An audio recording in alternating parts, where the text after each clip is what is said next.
On this channel, I usually talk about mental health diagnoses, and I've made a few videos now about how things like gut issues or body aches and pains and other physical symptoms can go hand in hand with mental health issues. The other day, my dad texted me about a friend of his who experienced this meeting of physical and mental health for himself. And his story is both interesting and useful, and it'll probably piss you off a little bit if I'm being honest. At least it pissed me off. He's our case study today, and we're going to call him Jeff. Jeff was originally diagnosed with depression, but the doctor missed his developing diabetes, and he was physically disabled for 4 years as a result, until someone found the diabetes, treated it, and his improvement was apparently incredible.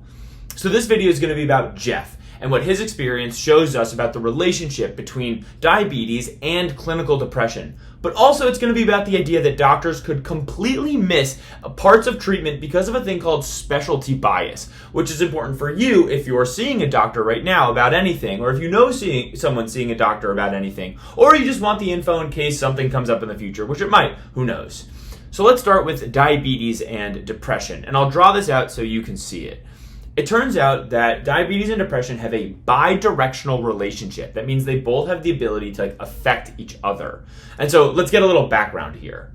You eat food. These are ribs I made yesterday. They're delicious. They're representing food.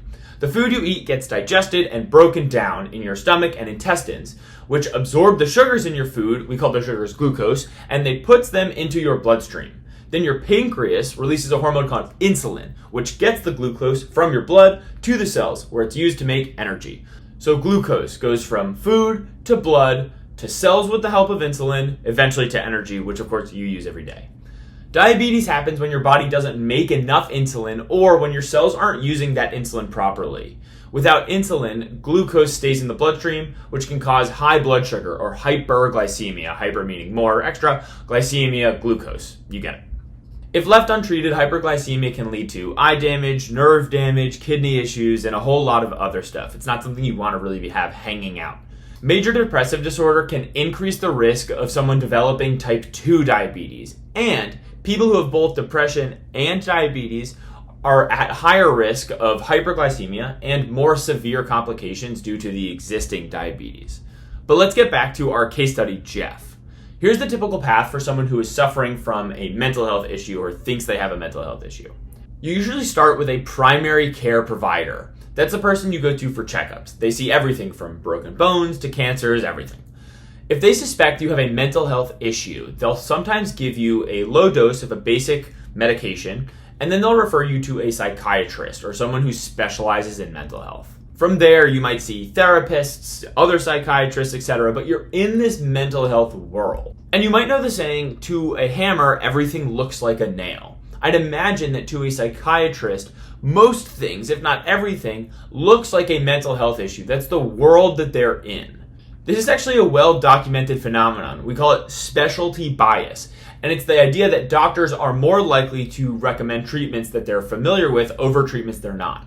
The problem with specialty bias in Jeff's case is that he got put into this is a mental health problem kind of bubble, which kept numerous doctors from ever even considering that his issues could be caused by diabetes as well.